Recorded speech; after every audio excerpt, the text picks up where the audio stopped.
तो hello guys welcome back to another mini blog. तो आज मिनी ब्लॉगटा थिला मोर जिम मिनी ब्लॉग। तो ऑफिस रू आसला परे रेडी होगी देखिपे मुझे जिम रे पहुँच जाइए। तो देखिपे कि यहाँ हूँ आम जिम आउटडोर लुक। तो मुझे जिम को एंट्री कली जस्ट। तो आज जेहेतु आमर थिला जिम रे बाइसेप डे। तो सबुदिन तो मुझे आग भाई जिम पूरा ऑल टोटाल ब्लॉग बनई पार्नी। तो से मझे केवे सुजोग मिले ही जिम ब्लॉग बनाऊँगी। तो आज थी आम बाइसेप डे। तो फास्ट गोटे सेट मारी दी तो से वीडियो कैप्चर कर देन सेकेंड रे डम्बल्स जिते मारी तो सहीटा थी मोर डम्बल्स।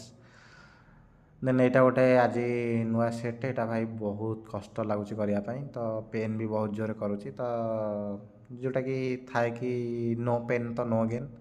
तो से आशा रखिकी मारिया कथा कहीं कष्ट तो बहुत जोर होता।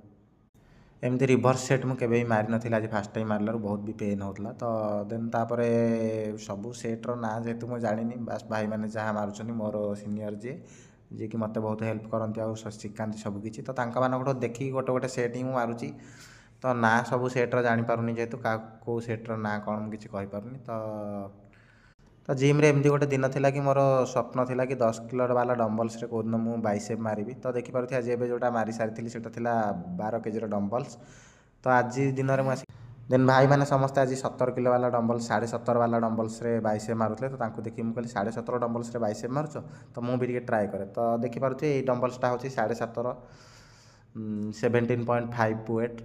तो दुईटा जाक मिसले 35 केजी हम वेट। तो से डम्बल्स रे मु ट्राए भी करदेली आउ 6-7टा रेपिटेसन भी मारिदेकी कंप्लीट करदेली। तो से मुझे बहुत खुशी कि हाईएस्ट वेट आज 17 17.5 वाला डम्बल्स रे मु बाइसेप मारी। तो देन यही सेटा जिते मारे सब कि यहाँ को गोटे नर्माल हिसाब से मारिदेली। तो भाई आज मत कहले कि पछक बसापी देखिपे सीट्र पछरे भी आर गोटे स्टूल पकईकि भाई एत डेंगा हमार अभिशप्त भाया लगुच। तो स्टूल पछर गोटे पकई से बस एमती मोड़ामोड़ी करके मो हाथ को सेट बनई भाई कि बहुत जोर पेन कला यहाँ मारला बेलू। तो ये भी गोटे सेट बाइसेप मारू। तो ये सेट्र ना तो कौन मुझे जानी फिर भी से जेहतु मारुले दिज जाक भाई तो सीनियर से देखिकी ही मारुली। तो यहाँ भी भाई बहुत जोर प्रेसर पड़ूला यहाँ टेकवा मत भारी कष्ट होता।